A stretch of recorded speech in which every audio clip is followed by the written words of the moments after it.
Please allow me to offer a sincere compliment, my fair lady. Your beauty is as pure as a snow-white iris. Well, if it isn't my dear friend, glad to meet you again. Who is this weirdo?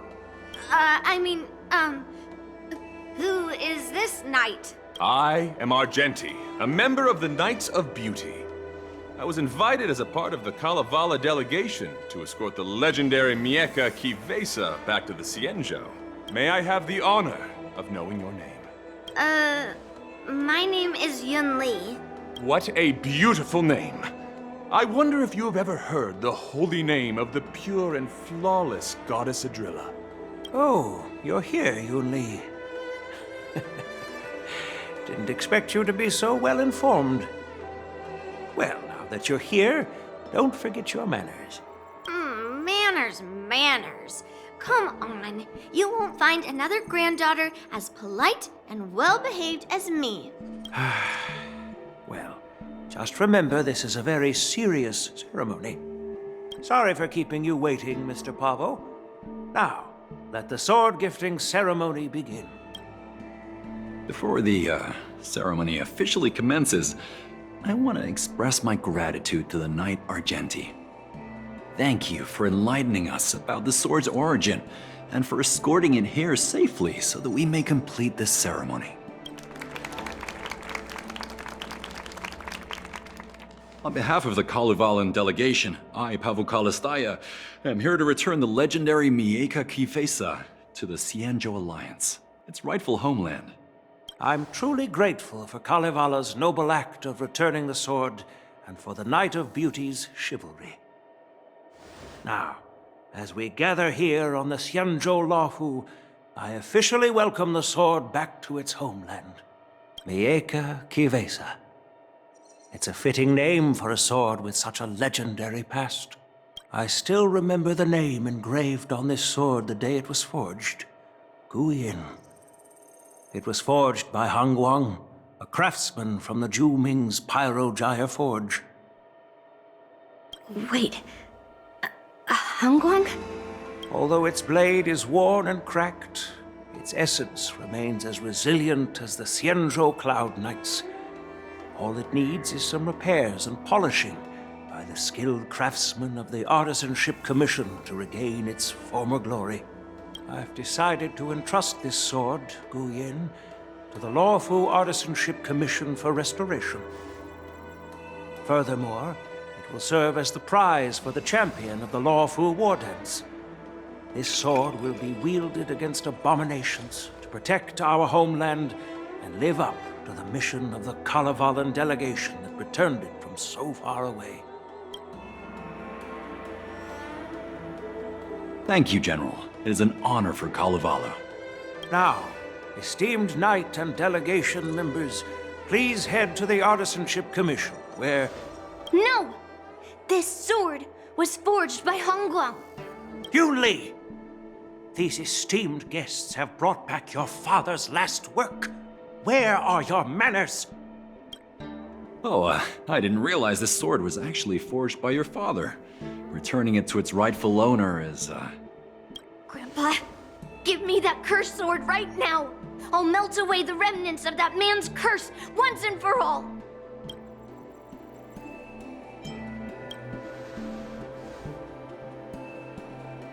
Don't be rude, Yunli. Apologize to our esteemed guests from afar. I'm sorry. I'm sorry for making a scene. But I have to melt down this cursed sword. I won't let it fall into anyone else's hands.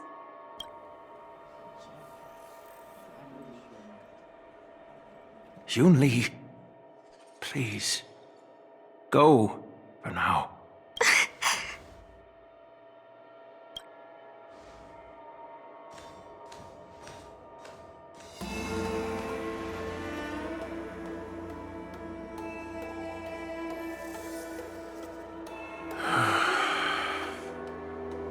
This is exactly why I didn't want Yunli to know about this.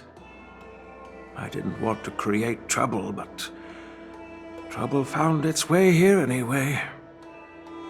Perhaps it really is divine intervention. Could you, please, keep an eye on Yunli for me?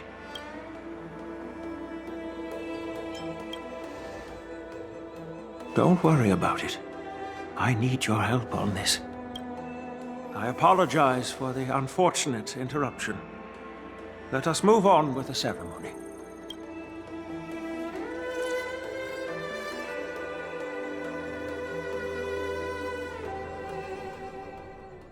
Unless I'm mistaken, Yunli should be around here somewhere.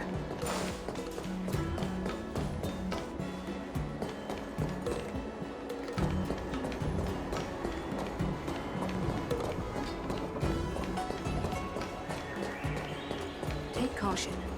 Some people may try to blend in.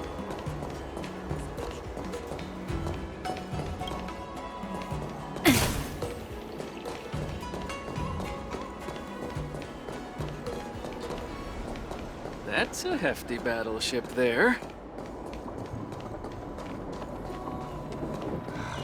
Did you put up the ad?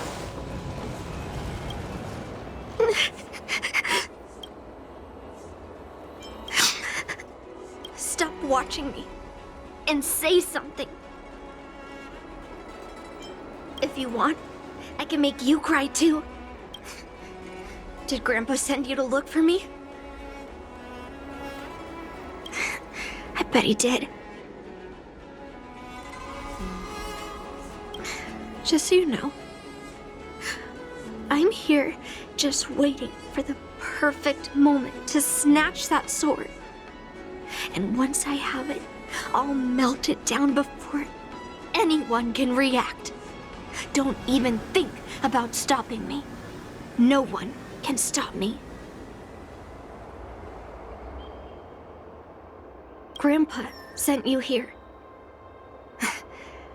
Surely he doesn't want you to help me. Have you heard of cursed swords? That sword is one. You've clearly heard a lot of folk tales. But that's not the kind of cursed sword I'm talking about. A cursed sword lets anyone, even a complete novice, wield it with insane skill. Just by holding the hilt, even the weakest rookie can brandish it with incredible speed and strength. I'm not joking around. And I'm not making up some crazy story. While a cursed sword grants instant abilities to its wielder, it comes at a cost. It's like continuously adding fuel to the forge. With each swing, the sword drains the wielder's blood and essence. Day by day, the fuel will run out, leaving nothing but an empty husk. Soon enough, it will no longer be a person wielding a sword, but a mindless, killing machine, consumed by bloodlust and murderous thoughts. Oh, so you're familiar with Heliobi. That makes this much easier to explain. There was a lunatic swordsmith who infused metal blades with Heliobi, as he was obsessed with turning weapons into living things. And this is how cursed swords were made. I know, I shouldn't have caused a scene at the sword gifting ceremony. But I've thought this through. If I don't make a fuss now, that cursed sword will cause a whole lot more trouble. So it's better if it's me causing the trouble. By the way, aren't they supposed to be taking the sword to the Artisanship Commission for repairs? Why haven't they come out yet? Any ideas? Looks like they're not going to show up here. I'll just head straight to the Artisanship Commission. It doesn't matter why Grandpa chose that sword. I won't let it fall into anyone else's hands. I'll track down every single sword he forged and melt them down one after another. Just like I've been doing all these years. I have to go now. Is she planning to sneak into the Artisanship Commission and steal that sword?